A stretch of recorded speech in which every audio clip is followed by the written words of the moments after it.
नमस्कार, नादी टीवी में आपका बहुत स्वागत है और मैं हूं आपके साथ अनुपमा खोपरी। बुलेटिन की शुरुआत करते हैं राजधानी भोपाल की बड़ी खबर के साथ, जहां आज राहुल गांधी का मध्य प्रदेश दौरा रहेगा। शहडोल जिले के ब्योहारी राहुल गांधी पहुंचेंगे, जहां ब्योहारी में जनसभा को संबोधित भी करने वाले हैं। वहीं कांग्रेस का आदिवासियों पर फोकस रहेगा। आपको बता दें कि विंध्य अंचल में कांग्रेस की पहली बड़ी सभा होने जा रही है, जहां प्रदेश की राजनीति में सक्रिय राष्ट्रीय नेता कमलनाथ और साथी सुरजेवाला सहित कई दिग्गज कांग्रेस के नेता इस दौरान मौजूद रहने वाले हैं। तो देखिए, बीजेपी की ओर से जन आशीर्वाद यात्रा निकाली गई थी और इसी की काट कांग्रेस ढूंढ कर लेकर आई और जन आक्रोश यात्रा कांग्रेस ने निकाली, जिसका समापन राहुल गांधी करते नजर आएंगे। और इसके साथ ही अगर हम विंध्य अंचल की बात कर ली जाए तो आदिवासी इलाका ये कहा जाता है और यहाँ पर आदिवासी वोट बैंक का जो चुनावी नतीजा होता है वो काफी प्रभावित कर देता है। और इसी के मद्देनजर आदिवासियों को साधने के लिए राहुल गांधी की एक बड़ी जनसभा होने जा रही है। ब्योहारी में जनसभा को संबोधित करते नजर आएंगे।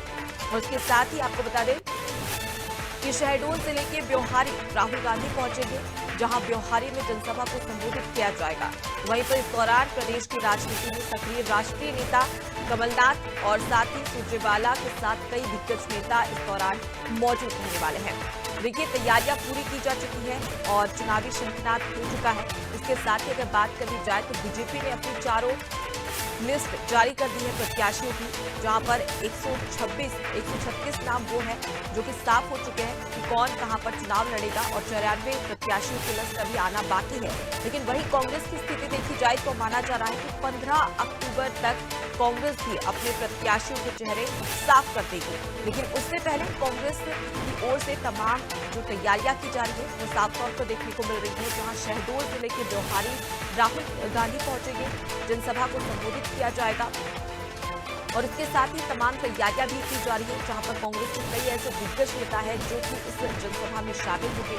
ऐसे में देखने वाली बात होगी कि राहुल गांधी के भाषण में या फिर जनसभा को जब वो संबोधित करेंगे तो किस खास मुद्दों को लेकर वो चर्चा करने वाले हैं। ज्यादा जानकारी लेंगे, हमारे साथ में विशेष संवाददाता वैभव गुप्ता जुड़ गए।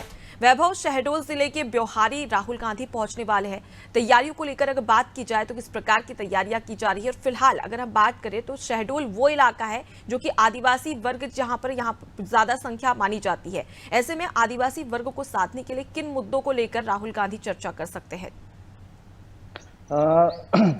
2018 में जो विंध्य अंचल है अनुपमा, वहाँ पर कांग्रेस का प्रदर्शन कुछ बहुत ज़्यादा अच्छा नहीं रहा था। हालांकि पूरे प्रदेश के जो दूसरे संभाग है वहाँ पर कांग्रेस ने अच्छा प्रदर्शन किया था। तो इस वक्त विंध्य अंचल पर खासतौर पर कांग्रेस का फोकस है, इसलिए ब्योहारी आ रहे हैं राहुल गांधी। करीबन 12:30 बजे उनकी सभा होगी जी।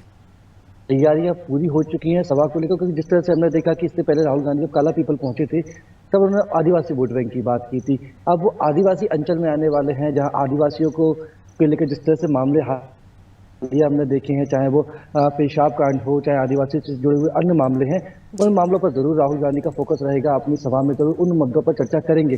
और अब जब कांग्रेस की सरकार अगर आती है तो आदिवासियों के लिए क्या किया जाएगा, इसके साथ ही 18.5 साल की बीजेपी की सरकार में आदिवासी वर्ग के विकास हुआ है या नहीं हुआ है, इस पर भी राहुल गांधी अपनी सभा में जरूर अपने संबोधन में कुछ ना कुछ इसके अंश जरूर शामिल करेंगे। तो तैयारियां पूरी हो चुकी हैं। सतना पहुंचेंगे, सतना से ब्योहारी पहुंचेंगे, ब्योहारी में वो सभा को संबोधित करेंगे। कमलनाथ के साथ ही कई बड़े अन्य नेता पहुंच चुके हैं विंध्य अंचल में ही, क्योंकि विंध्य एक बेहद महत्वपूर्ण रास्ता है सत्ता तक पहुंचने का। अगर विंध्य में कांग्रेस का प्रदर्शन अच्छा रहता 2018 में तो उसको त्रिशंकु की सरकार नहीं बनती मध्य प्रदेश में। तो कांग्रेस का भी यही मानना है कि पिछली बार जो सीटों की कमी रह गई थी उन सीटों की भरपाई इस बार विंध्य अंचल से हो सके। और विंध्य अंचल में कांग्रेस के बड़े बड़े दिग्गजों को हार मिली थी, चाहे वो अजय सिंह की बात की जाए, जो बड़े नेता थे वो हारे थे। तो इस बार ऐसा ना हो, इस बार जो भी कमियां हैं अनुपमा उन्हें समय रहते ही दूर कर लिया जाए, इसलिए राहुल गांधी के लगातार दौरे हो रहे हैं। 2 दिन बाद प्रियंका गांधी आ रही हैं, इससे पहले राहुल गांधी आए थे, प्रियंका गांधी आई थी। तो कांग्रेस के बड़े नेता का जब जो फोकस है वो मध्य प्रदेश हो गया है। मध्य प्रदेश के हर अंचल में जाएंगे जो नेता है, इनका जो प्लान बन रहा है वहाँ सभा को संबोधित करके बताएंगे कि अगर कांग्रेस को मौका मिलता है तो जो गारंटियां प्रियंका गांधी ने गिनाई थी उन गारंटी को भी पूरा करेंगे और मध्य प्रदेश को तो विकास के पथ पर आगे बढ़ाने की बात भी अभी ये नेता अपनी सभा में करने जा रहे हैं। जी। जैसे कि विंध्य का अगर जिक्र करें तो विंध्य अंचल की ये सियासी समीकरण किस प्रकार से वैभव, जैसे कि आपने बताया कि आदिवासी वोट बैंक को साधने का यहाँ पर प्रयास किया जाएगा और पिछली बार कुछ अच्छी स्थिति नहीं थी, ऐसे में क्या कुछ तैयारियां यहाँ पर कांग्रेस की ओर से की जा रही है और साथ ही इसका सियासी समीकरण कैसा है? सियासी समीकरण फिलहाल बताना बहुत मुश्किल है, क्योंकि 2018 के जो सर्वे कराए गए थे उन सर्वों में जिस तरह से बीजेपी की हालत कमजोर दिखाई गई थी, लेकिन जब रिजल्ट आया तो विंध्य में बीजेपी ने अच्छा प्रदर्शन किया था बनस्पत जो दूसरे संभाग थे, जो दूसरे अंचल थे।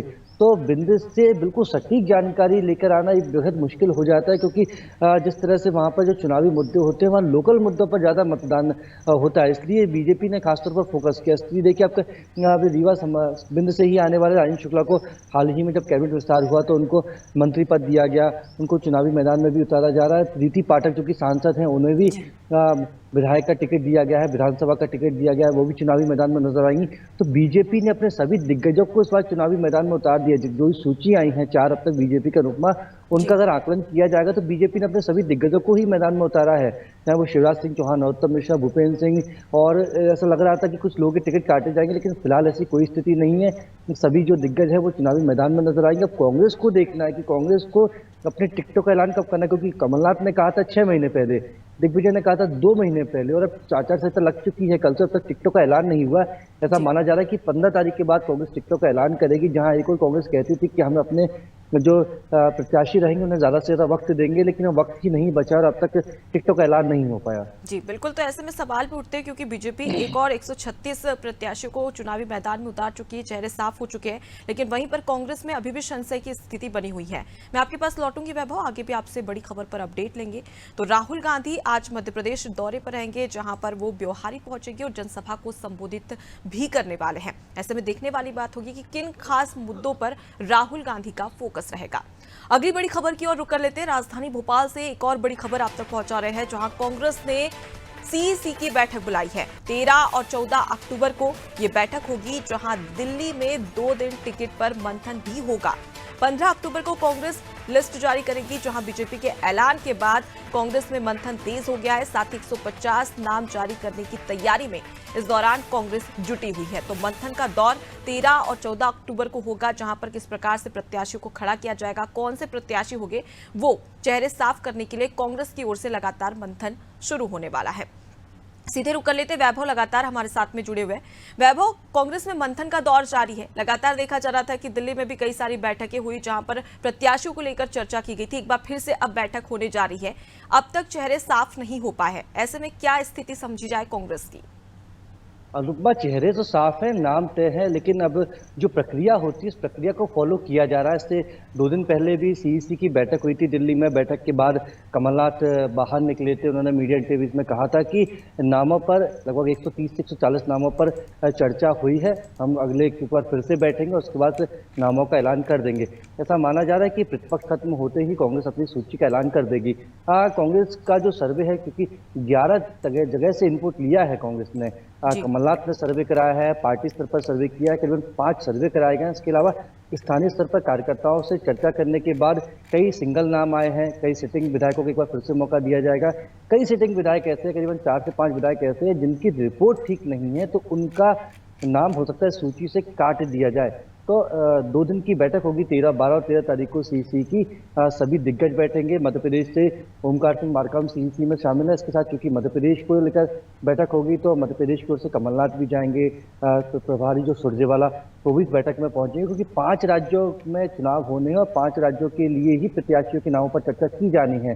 तो ऐसा माना जा रहा है कि नवरात्र के पहले दिन ही कांग्रेस एक जंबो कह सकते हैं सूची, जिसमें करीबन 130 से 140 नाम रहेंगे, उसका ऐलान कर सकती है।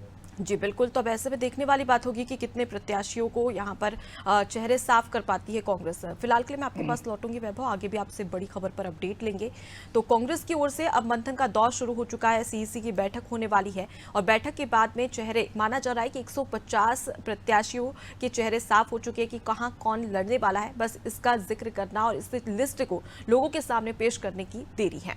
अगली बड़ी खबर की ओर रुक कर लेते हैं। देखिए, चुनावी शंखनाद हो चुका है और इसके साथ ही बिगुल भी बच बज चुका है, जहां पर अब तमाम जो पार्टियां हैं वो अपने प्रत्याशियों की लिस्ट जारी कर दी है। इसी के चलते बहुजन समाज पार्टी ने अपनी सूची जारी कर दी है। 26 प्रत्याशियों के नाम की घोषणा की है। आपको बता दें कि रामबाई पथरिया से चुनाव लड़ेगी, जहां पर 26 प्रत्याशी अब बहुजन समाज पार्टी ने भी अपने चेहरे साफ कर दिए। सीधे रुक कर लेंगे, हमारे साथ में लगातार वैभव जुड़े हुए हैं। वैभव, 26 प्रत्याशियों की घोषणा यहां पर बीएसपी की ओर से हो गई है। और अगर हम पथरिया सीट की बात करें तो पिछली बार 2018 में यहां पर रामबाई को खड़ा किया था, एक बार फिर से इस बार भी खड़ा किया है। लेकिन यहां पर कहीं ना कहीं बीजेपी और कांग्रेस, और क्या यहां पर त्रिकोणीय मुकाबला देखने को मिल सकता है इस विधानसभा सीट पर? हाँ बिल्कुल, त्रिकोणीय मुकाबला होगा क्योंकि रामबाई के कब्जे में है, क्या कह सकते हैं कि बसपा के कब्जे में है पथरिया सीट, तो उस पर बीजेपी भी कोशिश कर रही है और कांग्रेस भी कोशिश कर रही है कि उस सीट पर इस बार कमल खेले। बीजेपी कोशिश करती है, वहीं कांग्रेस की पूरी उम्मीद है कि इस बार सीट पर उनका जो प्रत्याशी है वो चुनावी मैदान में बाजी मारे। लेकिन अब ये तो देखना बेहद दिलचस्प होगा कि क्या रामबाई के काम से जनता खुश नहीं है। अगर खुश नहीं होगी तभी दूसरी पार्टियों को मौका मिलेगा। रामबाई काफी एक्टिव रहती थी, हमने देखा था उनके कार्यकाल के दौरान वो कांग्रेस के नेताओं से भी मिलती थी, बीजेपी के नेताओं से भी मिलती थी। कई बार नरोत्तम मिश्रा के निवास पर वो नजर आई हैं। वो कहती थी कि कई काम है, काम के सिलसिले में मिलने आती हूँ। तो उन्होंने सभी दोनों पार्टियों के सामंजस्य बैठा के रखा। लेकिन अब देखना होगा कि ये जब चुनावी रण आता है, चुनावी रण में जनता किसका साथ देती है। तो कल पहले बात करें, बीएसपी ने जो सूची जारी की है, 26 प्रत्याशियों के नामों का ऐलान किया है। ग्वालियर चंबल पर फोकस किया गया है सूची में, इसके साथ ही जो उत्तर प्रदेश की सीमा से लगे हुए जो विधानसभाएं हैं वहां पर फोकस किया गया है। लेकिन हालांकि इस बात का बेहद उम्मीद थी कि एक बार फिर से बसपा रामबाई को ही मौका देगी, लेकिन भोपाल सीट से किसको उतारते हैं ये भी देखना दिलचस्प होगा, क्योंकि बसपा ने अभी अपने पूरे पत्ते नहीं खोले। हालांकि मायावती ने जरूर अब से कुछ दिन पहले ट्वीट करके कहा था कि कांग्रेस और भाजपा ने अपनी मर्जी के हिसाब से आदिवासियों के, दलितों के नाम पर राजनीति तो की, उनसे वोट तो लिए, लेकिन उनके विकास की बात केवल कागजों में की है। तो दलित इस बार ना तो कांग्रेस का साथ देंगे ना भाजपा का साथ देंगे, तो क्या दलित बसपा का साथ देंगे, ये देखना बेहद दिलचस्प होगा। हालांकि ट्वीट करके उन्होंने कहा था कि हम सभी सीटों पर अपने प्रत्याशियों के नामों का ऐलान करेंगे, लेकिन कब तक वो 230 सीटों पर प्रत्याशियों के नामों का ऐलान कर देगा ये भी देखने वाली बात है। बिल्कुल, तो भारतीय जनता पार्टी की ओर से लखन पटेल को यहाँ पर प्रत्याशी बनाया गया है और अब बीएसपी की ओर से भी चेहरा साफ हो चुका है। लेकिन कहीं ना कहीं अब कांग्रेस की ओर से देखने वाली बात होगी कि कांग्रेस की ओर से किस प्रत्याशी को इस सीट पर उतारा जाता है। फिलहाल के लिए बहुत शुक्रिया वैभव, तमाम जानकारी हम तक पहुंचाने के लिए। तो देखिए, बहुजन समाज पार्टी की ओर से भी प्रत्याशियों की घोषणा की जा चुकी है, जहां पर लिस्ट जारी की जा चुकी है और इस लिस्ट में 26 प्रत्याशी हैं, जिनमें पथरिया वो विधानसभा सीट है जहां पर 2018 में रामबाई ने, जो कि बहुजन समाज पार्टी की ओर से है, उन्होंने चुनाव जीता था। अब ऐसे में देखने वाली बात होगी कि यहां पर कांग्रेस की ओर से किसे खड़ा किया जाता है, क्योंकि बीजेपी की ओर से इस विधानसभा सीट से जो चेहरा है वो तो साफ हो चुका है, लेकिन कहीं ना कहीं अब कांग्रेस पर सभी की नजरें टिकी हुई हैं और माना जा रहा है कि बहुजन समाज पार्टी, कांग्रेस और भाजपा यानी कि त्रिकोणीय मुकाबला इस विधानसभा सीट पर देखने को मिल सकता है।